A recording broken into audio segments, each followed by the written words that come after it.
en oración, y ante todo, tened entre vosotros ferviente amor, porque el amor cubrirá multitud de pecados. Hospedaos los unos a los otros sin murmuraciones. Cada uno, según el don que ha recibido, ministrelo a los otros como buenos administradores de la multiforme gracia de Dios. Si alguno habla, hable conforme a las palabras de Dios. Si alguno ministra, ministre conforme al poder que Dios da, para que en todo sea Dios glorificado por Jesucristo, a quien pertenecen la gloria y el imperio por los siglos de los siglos. Amén. Hasta acá nomás la lectura porque creo que no me va a dar el tiempo para ver mucho más.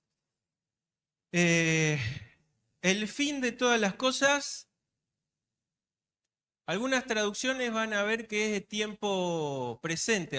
El fin de todas las cosas se acercó, dice Pedro. Y es que estamos ya en el tiempo a partir de la venida de Cristo y de la instauración o el sello de la iglesia en Pentecostés.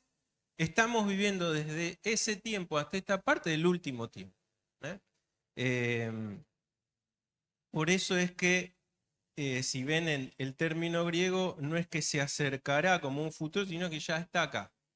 Ya se inauguró. ¿Quién lo inauguró al último tiempo? Cristo. ¿Sí? Lo inaugura Cristo en la cruz. Cuando el velo se rompe, hay un nuevo pacto, ¿sí? Y lógicamente el Señor, antes de irse, que dijo, no los voy a dejar solos, ¿qué va a pasar? El Espíritu Santo, como escuché a alguien por ahí, es el que gobierna ahora sobre la iglesia, ¿sí? Pero la cabeza de la iglesia, ¿quién es? Cristo. Entonces, Pedro queriendo también alentar a estos hermanos, como venimos viendo, perseguidos y dispersos por toda Asia, le dice, ese tiempo ya se acercó, el Señor Jesús prometió que iba a volver. ¿Las promesas de Dios se cumplen o no? Claro que sí. A veces no en los tiempos que nosotros queremos. Ayer se preguntaban si querían que el Señor viniera hoy, ¿no? Charlie decía eso. Y la mayoría decía amén. Algunos como que dudaron porque hay cosas pendientes que tienen que hacer, ¿no? Pero amén tendríamos que decir todos, ¿no? Esperar que Cristo venga por su iglesia. Pero hay una condición para todos los hijos de Dios. ¿Cómo esperamos a Cristo? Como se nos antoja, haciendo nuestra vida, siguiendo nuestros proyectos, lo mismo que hace cualquier mortal, también nosotros, y vivimos nuestra vida así. ¿Qué dice? Sed pues, ¿qué? Sobrio. ¿Qué es esa palabra sobrio? ¿Qué es la sobriedad en un cristiano? Despierto, dice Gonzalo. Obviamente no está hablando de forma literal porque también hay que dormir, ¿no? Atento. La traducción directa es de mente sana. Algunos dicen que obviamente es lo contrario a la ebriedad, ¿no? Pero la sobriedad cristiana es, hermanos, ser conscientes. Hoy escuchamos a Mati hablar de la gracia y de que muchas veces ignoramos la suficiencia de esa gracia para con nuestra vida y lo que nosotros podríamos alcanzar si viviéramos conociendo a Dios y bajo su voluntad, ¿verdad? La sobriedad es la conciencia del Hijo de Dios, de que estamos en el último tiempo, como dice Pedro, de que Cristo viene y porque Cristo viene nosotros vamos a tener que dar ¿qué? Cuenta. Por ende, el tiempo del cristiano es un tiempo que lo aprovecha. Porque los días, como dice la Biblia, que son buenos, son malos, y hay un trabajo que hacer. Eso es la sobriedad. El cristiano sobrio sabe que está puesto para algo. El fin de la vida del Hijo de Dios es glorificar a Dios, como dice Pedro, a lo último de todo, para que en todo sea Dios que glorificado por Jesucristo. Ese es un cristiano sobrio. El cristiano que no es sobrio vive como cualquier mundano, persiguiendo metas del mundo, la gratificación personal, como hacían también los epicúreos, viviendo solo para satisfacerse, Y todas las metas que el mundo tiene, uno no, con eso no quita que el Hijo de Dios pueda tener proyectos en la vida, ¿verdad? Pero si esos proyectos superan el propósito que vos tenés como hijo de Dios, dejaste de ser sobrio. Tenés ahora no una mente sana, sino una mente acorde a la del mundo.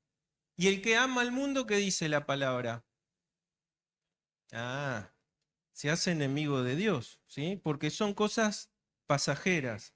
Así que eso implica como cristiano ser sobrio. ¿Qué más implica ser sobrio? Bueno, entender que hay cosas de nosotros que tenemos que hacer. Una las dijo Mati hoy, ¿no? Hay que liberarse de ese cuerpo de pecado. Eso es una vida de sobriedad, entendiendo que tenemos que santificarnos. ¿Eh? Pero acá Pedro dice algo, dice inmediatamente después, dice ser sobrio y qué. Velad, lo que dijo Gonzalo, es estar despiertos, ¿sí? Atentos. ¿Y cómo velamos? En oración, dice. Interesante, porque Pedro fue uno de los que se quedó dormido. Interesante que Pedro nos diga esto, ¿no? Se ve que aprendió la lección, ¿no? ¿Qué le dijo Jesús? Pedro, no pudiste una hora, ¿no? ¿Qué debe haber sentido Pedro en ese tiempo? ¿Qué decimos nosotros? Porque esto, ¿saben qué, hermanos? Ser sobrio es entender que tenemos que tener una vida de oración. La vida de oración en el cristiano indica, ¿saben qué? La dependencia que ese cristiano tiene de Dios.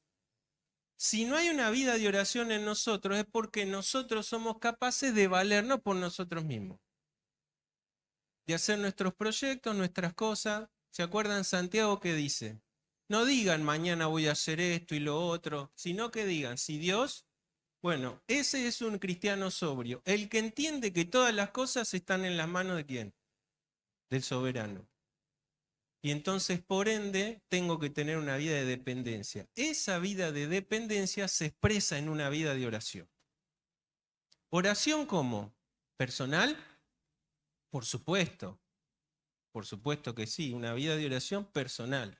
Si yo ato mi vida y mi crecimiento espiritual solo a las actividades de la iglesia, voy a tener 80 años en una iglesia y voy a ser un niño espiritual todavía. Es una vida de oración personal. ¿Es una vida de oración congregacional? Porque acá Pedro les escribe a qué? A la iglesia. Por ende, también un cristiano sobrio entiende que también cuando la iglesia se junta a orar, tiene que estar presente orando. Nosotros entendemos muchas veces que, bueno, se complican los horarios, se complica el trabajo y se complican muchas cosas. Si no podés asistir, hermano, en la reunión de oración, tomate igual ese tiempo en tu casa para unirte a nosotros o a los que estamos, porque obviamente yo no soy infaltable, muchas veces falto, pero unite en el mismo espíritu de oración, con tus hermanos que están intercediendo también incluso por vos mismo. Esta es la vida de oración, una vida individual de oración y una vida también en comunidad de oración. Cuando Pedro está preso, habían matado a Jacobo, lo iban a matar a Pedro también. Dice la iglesia que hacía, sin cesar, oración por él. Vida de oración, de intersección. Ay, no, y claro, ¿cómo no iban a orar si era Pedro? No importa. ¿Se creen que no oraron por Jacobo? ¿También? Claro, el texto no lo dice, pero ¿se creen que la iglesia no oró por Jacobo? Claro que sí oró. Lógicamente la voluntad de Dios está sobre todas las cosas, ¿no? Y vimos que envía a Dios su ángel y libera a Pedro de esa cárcel, porque había todavía mucho más que Pedro tenía que hacer. Hermanos, si todavía estamos acá respirando, porque todavía tenemos que hacer cosas para Él. Y eso implica nuestra vida también de oración. Dice, por nada estén afanosos, Filipenses 4, 6 al 7, más bien presenten sus peticiones delante de Dios en toda ¿qué? Oración y ruego, con acción de gracias, lo que significa que no seamos solo pedigüeños cuando oramos, que tengamos en nuestra oración también gratitud, y la consecuencia de una vida de oración ¿Cuál es? La paz de Dios, que sobrepasa todo entendimiento, ¿qué va a hacer? Guardará sus corazones, sus mentes. Hermano, el mundo está con la mente trastornada. ¿Querés ser libre de la ansiedad y de gastar plata en ansiolítico? Vida de oración. Porque no vamos a experimentar la paz de Dios si no hay una vida de oración en nosotros. ¿Cómo afrontaremos las dificultades? Estos hermanos estaban en persecución, quizás nosotros no padecemos eso que ellos padecían, pero vaya que igual padecemos cosas en nuestra vida. Vida de oración. ¿Querés dormir de noche tranquilo y que no te gire el gerbo en la rueda, que a veces te acostás y quedás con los ojos así y no, el sueño no viene, se fue? Se fue a dormir el sueño y a vos te dejó, se olvidó. Bueno, ansiedad, eso es ansiedad. Y la ansiedad es fruto de miedos, de temores, de cosas que incluso aún no sucedieron. ¿Por qué tenemos esa ansiedad? El Señor Jesús le dijo a sus discípulos, ¿se acuerdan? No se preocupen por lo que van a comer, vestir. Si Dios se ocupa de los pájaros, yo tengo palomas que las detesto porque eliminan sus gracias sobre mi auto. Dios se ocupa de esos pájaros molestos para mí, ¿cómo no se va a ocupar de sus hijos? Vida de oración. Y hay algo también que es muy interesante, hermanos, que se hablaba hace poco de esta lucha que tenemos contra huestes. Este género no sale sino con oración y ayuno. Está bien, me podés decir la palabra ayuno está discutida, hay manuscritos donde no está, pero la palabra oración está en todos, ¿eh? La palabra oración está en todos. Hay demonios que a veces nosotros subestimamos al reino espiritual, porque Cristo venció y decimos, sí, pero no te olvides que los demonios están mirando tu talón de Aquiles para hacerte caer, para romper tu matrimonio, para que haya conflictos en la familia, atenta contra tus hijos, atenta contra la iglesia y atenta contra tu mente. Hay géneros, hermano, que no se van sino con una vida de oración. Interesante, ¿no? Para meditar en esto. ¿Por qué Pedro tenía tan presente esto de ser sobrios e inmediatamente lo que incluye la sobriedad? Dentro de tantas cosas, Pedro prioriza ¿qué? Una vida de oración. La vida de oración es una vida de un cristiano despierto, sabiendo que hay peligros, que no se puede quedar dormido y que hay cosas por hacer en el reino de Dios. Hay mucho para hablar de esto, creo que repasar esto es suficiente. Dice, y ante todo, fíjense, es como que dice 1 Corintios 13 lo mismo, ¿no? El camino más excelente para todos nosotros. ¿Qué dice? Tengan que cualquier tipo de amor es un ferviente amor. Primero que la palabra amor que traduce no es fileo, que es un amor filial, que también lo tenemos que tener, sino es el amor superior que es ágape, ¿sí? Es el amor que se da sin esperar nada a cambio, es el amor que tuvo Cristo por mí, que no merecía absolutamente nada. Y ahora dice, ¿hay amor más supremo que ese? No, ¿y por qué le pone entonces un adjetivo a ese amor? A veces pasa esto cuando uno lee que se pregunta, pero si no había un amor, bueno, pero a veces las expresiones son para que nosotros, la palabra ahí no tiene que ver con temperatura, esa palabra ferviente es ektenés en griego y significa lo que ha sido estirado hasta su máximo punto de tensión. Lógicamente las traducciones tratan de expresar el término lo mejor posible, pero no habla de temperatura el término. Que uno cuando dice fervor, que dice algo que está en ebullición, ¿no? Que ha llegado a su punto máximo de ebullición. Acá lo que habla es el punto máximo de tensión. Es ese músculo que está haciendo fuerza y no cede. O ese arco que lo tensaste hasta su máxima. Ese era lo que se aplicaba ese término ahí. Por lo cual, ¿qué implica eso? Esfuerzo. Ámense con amor ágape de forma esforzada hasta su máxima extensión. El texto que yo les decía dice, así que Pedro estaba custodiado en la cárcel, el de Hechos 12:5, pero la iglesia hacía sin cesar oración por él. Esa palabra sin cesar se traduce acá, es la misma palabra que dice Pedro fervientemente. Vieron que a veces, de acuerdo a la ocasión y el contexto, se traducen distintos. Pero lo que la iglesia estaba haciendo por Pedro era una oración al punto máximo de extensión, con toda la fuerza que podían tener. Interesante, ¿no? Dice, ¿cómo nos tenemos que amar? Con una forma de voluntad sin ceder. Es un ejercicio de la voluntad que, bueno, no siempre es tan sencillo. No es fácil amar con esa fuerza a todos. Es fácil, qué sé yo, amar a mi esposa, a mis hijos. Pero no es el mismo tipo de amor, no se ejerce, por ejemplo, con la suegra, ¿no? O no se ejerce con algunos hermanitos complicados de la congregación. Por eso es que el amor, la palabra ferviente es tensado, haciendo fuerza. Hay hermanos que tenemos que hacer más fuerza que otros para poder amarlos. Pero es un mandato de Dios y es un ejercicio de nuestra voluntad. Lo tenemos que hacer. Tenemos la capacidad, sí, porque el amor de Dios ha sido que derramado en nuestros corazones por el Espíritu Santo. Así que no hay excusa. Te llevará más tiempo, puede ser, pero al final tenés que lograr ese amor en tensión. Y dice más, dice que ese amor, ¿qué va a hacer? ¿Cubrirá qué? No dice algunos pecados, ¿vieron? Dice multitud de pecados. ¿Cuáles? ¿Los míos cubre? ¿Qué pecados cubre? ¿Los míos? ¿Los del otro? ¿De qué forma ese amor tenso cubre la multitud de pecados del otro?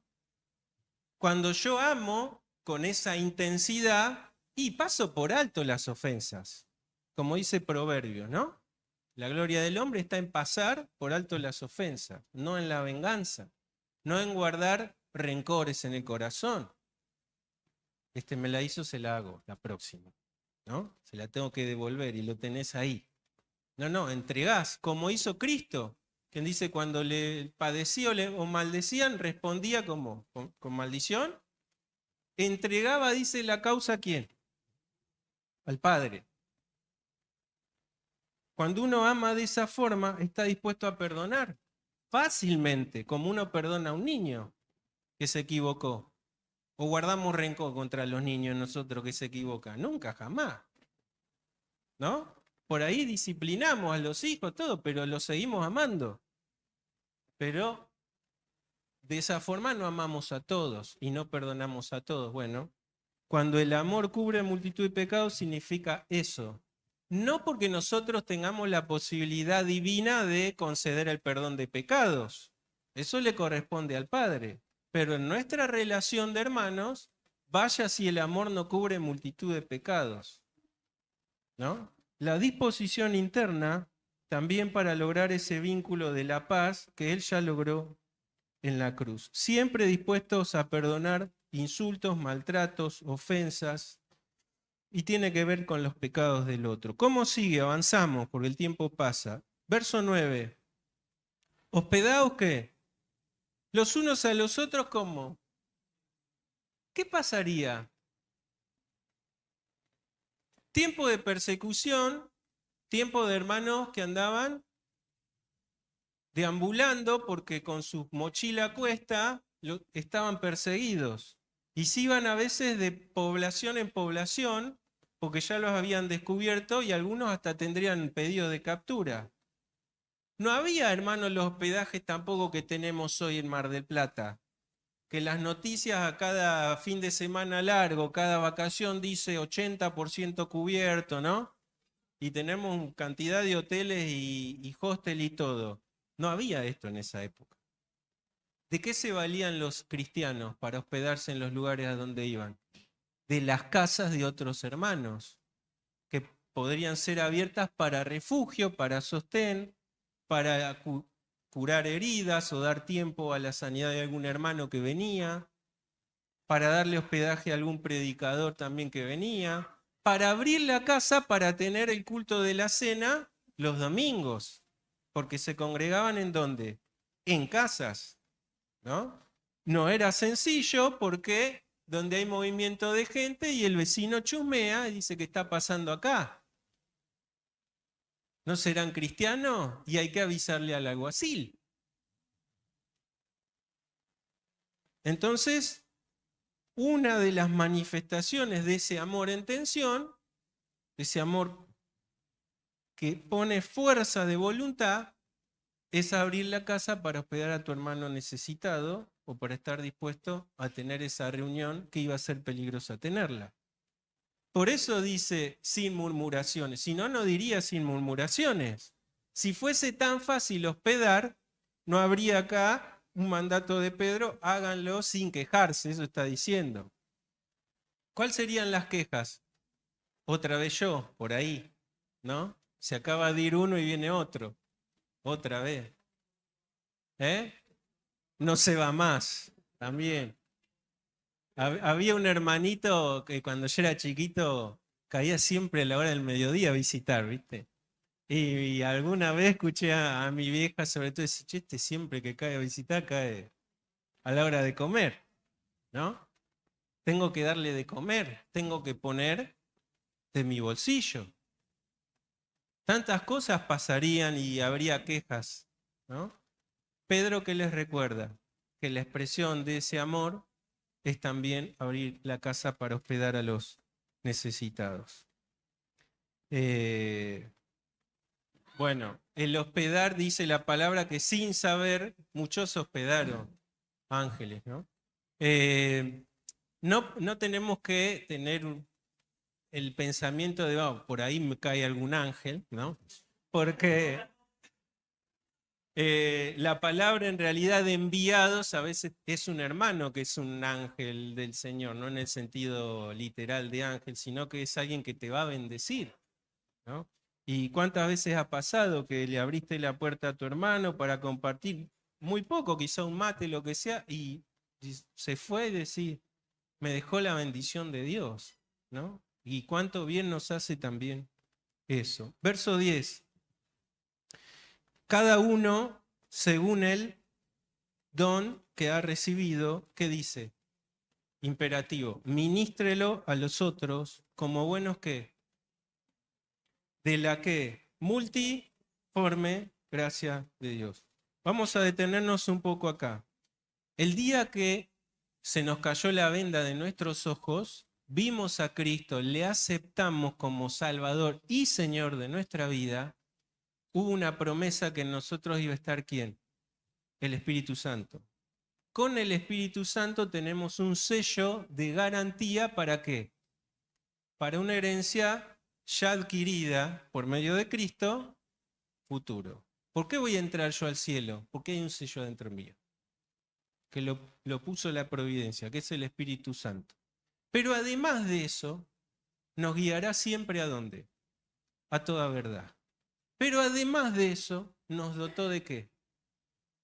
De dones. ¿Qué son esos dones? Son capacidades que no teníamos antes de conocer a Cristo y que por el Espíritu Santo ahora tenemos para el orgullo personal de cada hijo de Dios. Interesante esto porque en primer lugar dice cada uno, no lo recibe una élite de sacerdotes de la iglesia, lo recibimos todos, sin excepción. ¿Recibimos todos el mismo don? Multiforme, gracia de Dios. No somos todos ojos, ni todos oreja, ni todos boca. Somos un cuerpo. Es para mí la mejor metáfora que utiliza la palabra de Dios para identificar a la iglesia. Es cierto que a veces nosotros anhelamos dones de otros, ¿no? O queremos otras capacidades, ignorando que el Espíritu Santo da como Él quiere, caprichosamente.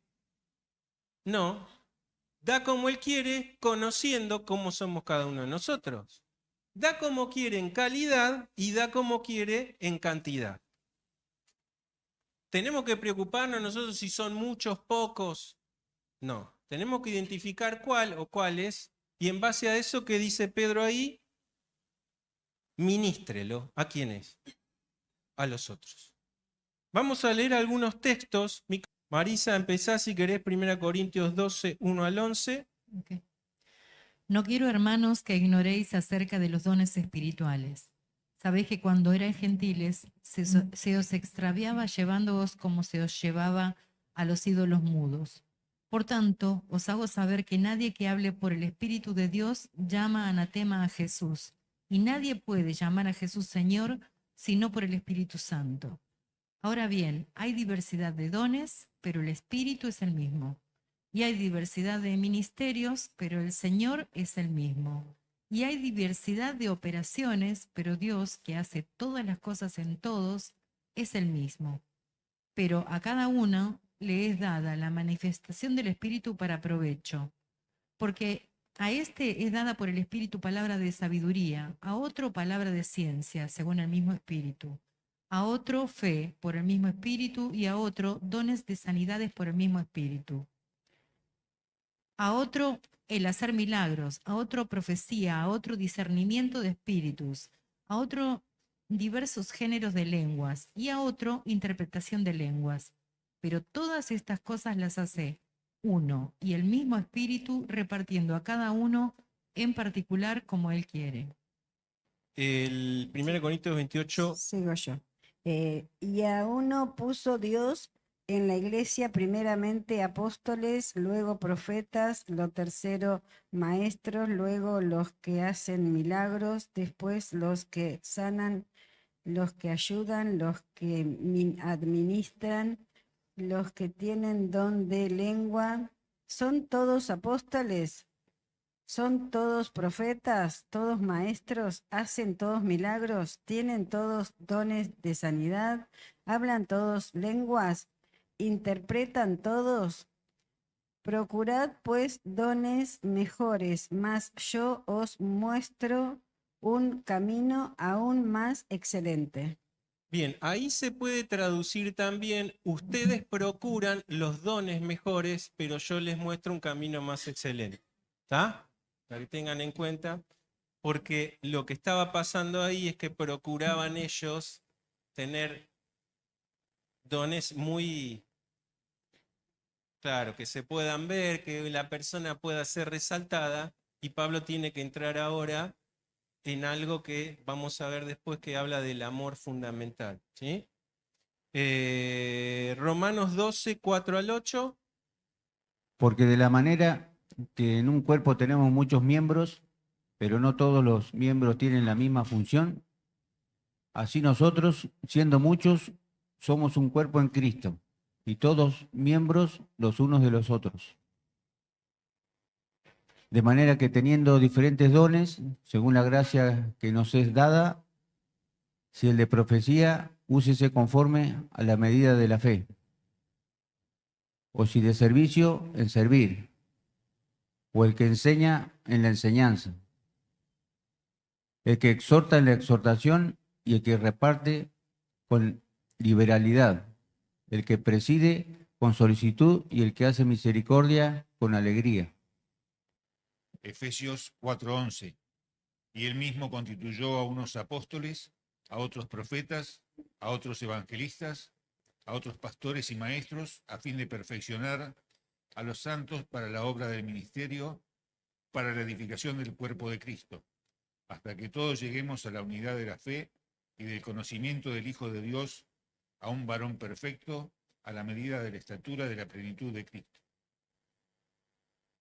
Y Hebreos 2, 3 y 4. ¿Cómo escaparemos nosotros si descuidamos una salvación tan grande, la cual, habiendo sido anunciada primeramente por el Señor, nos fue confirmada por los que oyeron, testificando Dios juntamente con ellos, con señales y prodigios y diversos milagros y repartimientos del Espíritu Santo, según su voluntad? Perfecto. Bueno, hay más textos, sin duda, pero creo que estos son los principales cuando hablamos de los dones. Entonces, ¿qué son los dones? Para que quede claro acá. Capacidades ¿Dadas por quién? ¿Ya las teníamos antes? Sí es cierto que cuando nacemos a veces se nos dan cosas fáciles que se llaman talentos. Personas que ejecutan ¿qué? Instrumentos a veces, que se les da bien a veces el poder acercarse a la gente, que son más sociables que otros. Personas que se les da mejor la enseñanza, personas que se les da mejor otras cosas con las cuales ya venimos de fábrica, decimos. Algunos, porque yo creo que Dios está en todo, los llaman dones naturales, porque aún esos talentos entendemos que vienen de qué, y por gracia de Dios, ¿sí? Pero cuando hablamos de dones específicamente, son como dijeron, esas capacidades especiales que no teníamos y que Dios nos dio por su Espíritu.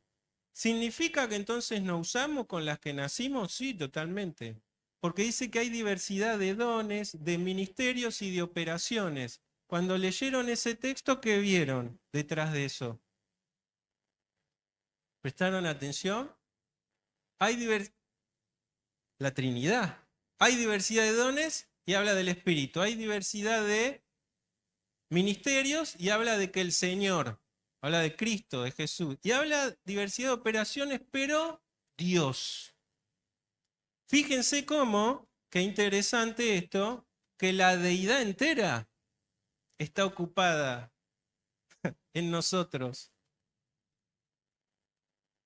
Esto es algo quizá un poco misterioso para saber cómo encaja todo esto en nuestro cerebro, pero lo que tenemos que entender, como dice Pedro acá, debemos ser buenos administradores. ¿Por qué? ¿Un administrador qué hace? Cuida lo que no es suyo. Por ende no podemos vanagloriarnos, porque no es nuestro, es algo que se nos dio. Y como se nos dio, tenemos que ¿qué? Administrar, porque un día el Señor que dio, ¿qué va a hacer? Va a pedir cuentas. ¿Sí? Entonces, ¿qué son? Ya lo sabemos. ¿Quién otorga y cuándo? En los textos que leímos, ¿qué dice? ¿Quién otorga? El Espíritu Santo. ¿Cuándo lo otorga? Cuando nos bautizamos. Cuando nacemos de nuevo, hermano. Cuando tenemos una nueva vida regenerada, ahí fue otorgado el don. ¿Cuándo lo descubrimos? Y ahí algunos lo descubren prontamente, otros a 2 pasos de irse con el Señor. Tristemente, ¿no? Porque eso habla de que no hubo una buena administración. Que administraste los recursos para vos, lo que a vos te importaba, tu carrera, tu prestigio, tu estatus, el dinero, tus proyectos, y ese don que hiciste. Hiciste un pocito, como la parábola, lo enterraste. Pero te olvidaste que el que te dio ese don viene ahora a pedir cuentas. ¿Todos los cristianos tienen dones? Bien. Primero que en Pedro leímos cada uno según el don que ha tenido. Dijimos, ¿todos los cristianos tenemos el mismo don? No, distintos porque hay una multiforme gracia. ¿Y cómo son otorgados esos dones? ¿Por voluntad nuestra? ¿Podemos orar a Dios para que Él nos conceda algún don? ¿Sí o no? Y claro que sí, podemos pedirle. Después será su voluntad otorgarlo o no. Pero en los textos, estos hermanos que se jactaban de hablar en lengua, Pedro ordena a esa iglesia y le dice, si no puede interpretar, ¿qué dice? Pídale a Dios poder hacerlo. Pero si la voluntad es que no, ¿qué tiene que hacer? Si no hay intérprete, musarela. Porque no edifica entonces ¿a quién? Y ahí vamos a esto. ¿Cuál es el fin de los dones? De acuerdo a lo que leímos. ¿Nos edificamos a nosotros mismos? Sí. Pero conjuntamente, ¿quién? Al cuerpo de Cristo. ¿Sí? Porque lógicamente lo que Dios nos dio, ¿qué es? Para nuestro provecho, hermano. ¿Cómo vamos a hacer tesoros en el cielo? ¿Se entiende? Pero esos tesoros no están relacionados solo con yo, con mi yo. ¿Con quién está? Con el de al lado. Por eso es, ministrelo a los otros, dice. La finalidad última, ¿cuál es? No solo la edificación de la iglesia, dice Pedro acá, para que en todo que sea ¿qué? Dios glorificado. No soy glorificado yo. Tristemente vemos que la iglesia a lo largo del tiempo personas se han metido títulos, el apóstol, profeta, maestro, pastor y gloria a Dios, ¿no? Más título que Jesús. ¿A quién tiene que ser la gloria? A Dios. Eso nunca nos tenemos que olvidar de eso. Porque Satanás, una de las cosas que las hizo desde el principio y lo sigue haciendo, es buscar nosotros tener la gloria que le corresponde a Dios. Come del frutito, Eva, porque vas a ser como Dios. Y así estamos, así está el género humano. Por un hombre entró el pecado y ese pecado pasó ¿a quiénes? Por cuanto todos pecaron.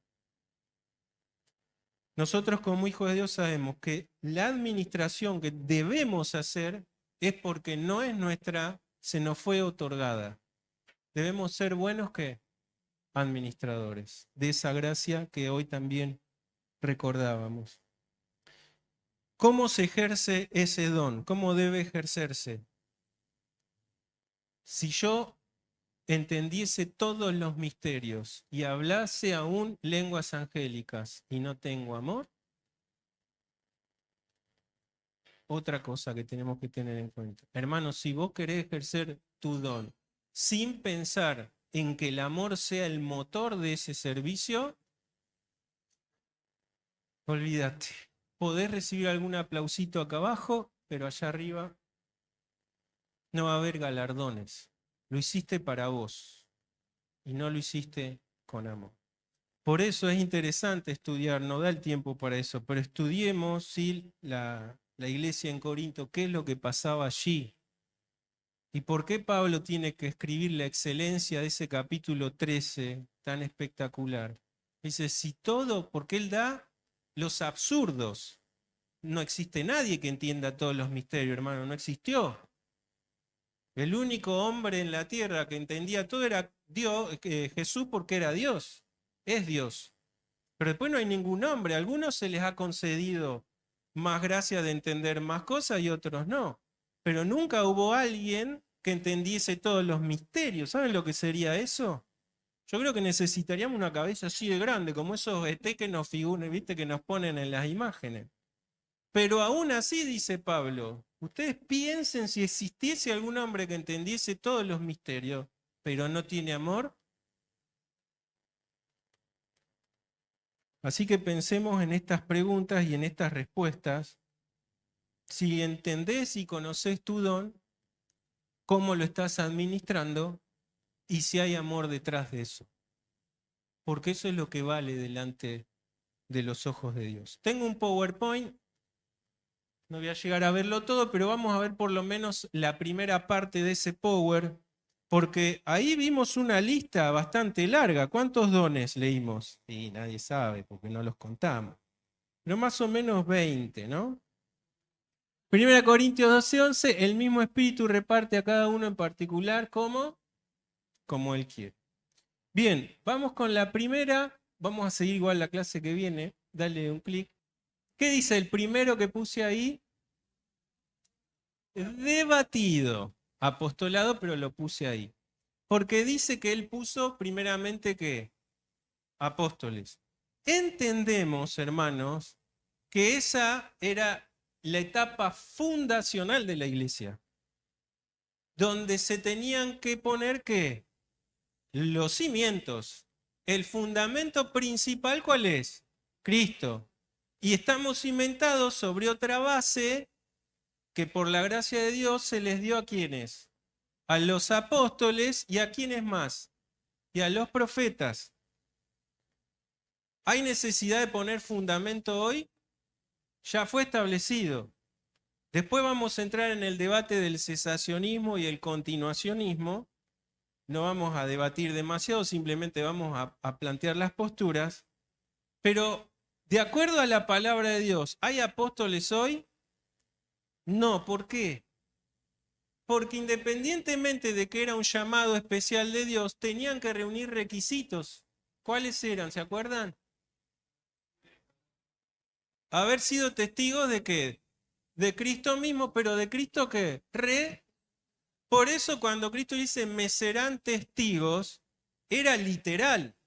Hoy nosotros no podemos ser testigos de Cristo ni de su resurrección porque no lo vimos. Lo podemos ver por los ojos de la fe y el Espíritu Santo, que dice, convence a nuestro espíritu de qué? De que somos hijos de Dios. Y por eso se nos dio también una nueva mente, la mente de quién. Y por eso le vemos, por eso entendemos un montón de cosas que para otros son locura. Pero hoy puede haber apóstoles en el sentido de la palabra de que son enviados de las iglesias, los misioneros. Porque en un sentido, por ejemplo, Bernabé, Timoteo, Tito, eran también apóstoles, pero de la iglesia, eran enviados. Es más, eran enviados a veces de Pablo mismo, que dejaba a esos hijos espirituales en las iglesias para que se hagan cargo de ciertas cosas.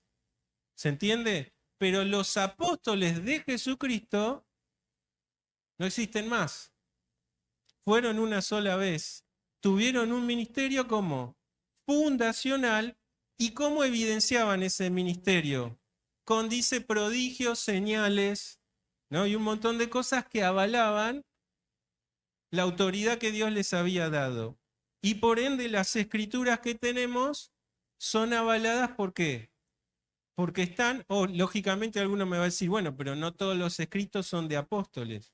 No, es cierto, pero Dios avaló por medio del Espíritu Santo la revelación completa que tenemos hoy. Más adelante vamos a hablar un poco de esto del don de profecía.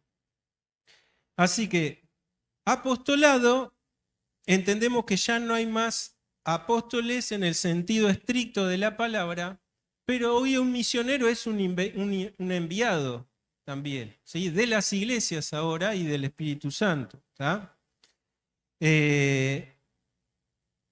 Así que bueno, ahí dice históricamente irrepetible.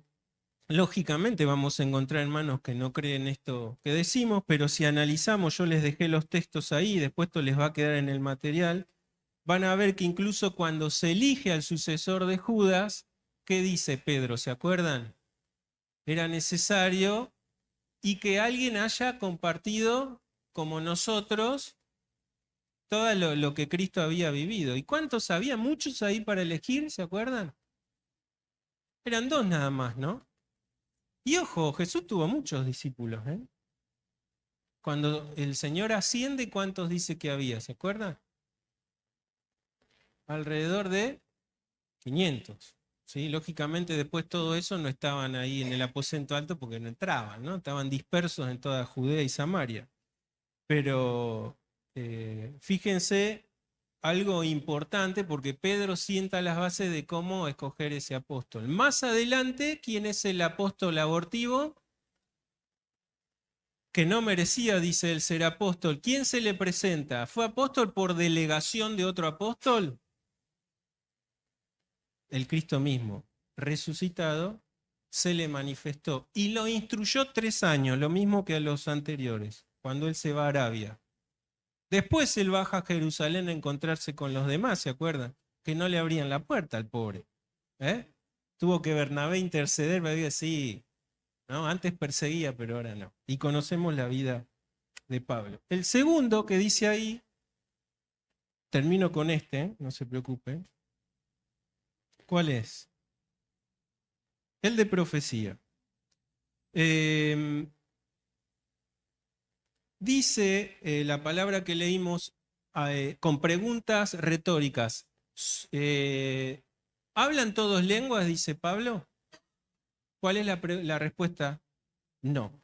Cada pregunta que él hace está hablando de esto que dice acá, que es la multiforme gracia de Dios. Claro, como ellos anhelaban tener solo los dones vistosos, Pablo les recuerda que solo el Espíritu da como Él quiere, por ende, cuando a vos te digan que la manifestación de ser hijo de Dios, que hables en lengua, recordarles ese texto. Porque cuando Pablo pregunta, ¿hablan todos lenguas? La respuesta que es, no, pero son todos hijos de Dios. ¿Dan profecía todos? No. ¿Todos interpretan? No. Y empieza la lista, ¿no? De que solamente Dios, mediante el Espíritu Santo, da como quiere. Por ende, hermano, no te dejes llevar con la idea de que todos tenemos que tener un mismo don común. No es así bíblicamente, ¿sí? La palabra de profecía, lo mismo, no era para todos. Pablo les dijo que ellos debían procurar, antes de hablar en lenguas, que profeticen. Porque el que profetizaba, ¿qué palabra daba?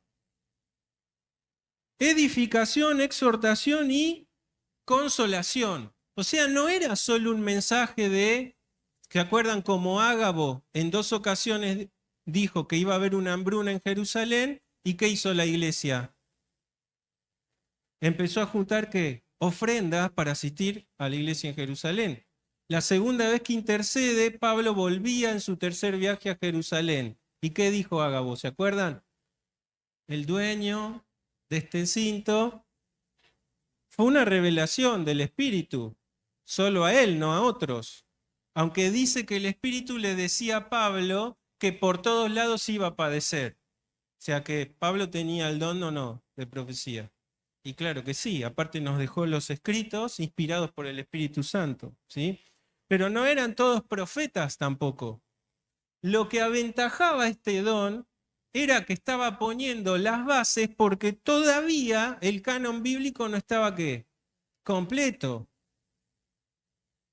Entonces, ¿era necesario o no fundacionalmente? Y claro que sí, ¿quién iba a establecer las bases si no?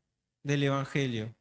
Entonces, ¿qué don era más importante en ese sentido de edificación? Dice Pablo, procuren profetizar, no estar todos hablando en lengua extraña, porque incluso si entra un indocto, ¿qué va a pasar? Van a decir que están todos locos, se va a ir alterado de ahí, no va a querer volver más, pero si profetizan, por todos dice va a ser juzgado. Y entonces arrodillado va a dar gloria a Dios porque va a entender el mensaje. Pablo mismo dijo, yo hablo más en lenguas o en idiomas que todos ustedes, pero cuando voy con ustedes, palabras que puedan entender para que todos puedan ser edificados. Y termina diciendo, no prohíban hablar en lenguas, pero si no hay traductor, que se calle. Hágase todo como decentemente y en orden, porque Dios es un Dios ¿de qué? De orden. Entonces, profecía, comunicación directa de mensaje divino para edificación, exhortación y consolación, 1 Corintios 14:3, tenía un nivel apostólico, y acá hay una diferenciación también, que era infalible y canónica, que es lo que tenemos hoy, pero había también un nivel congregacional que los demás hermanos debían juzgar, porque ¿qué había en la iglesia también? Falsos profetas, como hubo falsos profetas en el pueblo.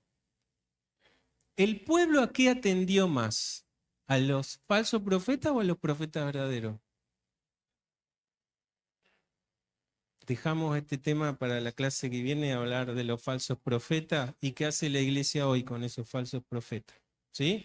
Lo dejamos para la clase que viene.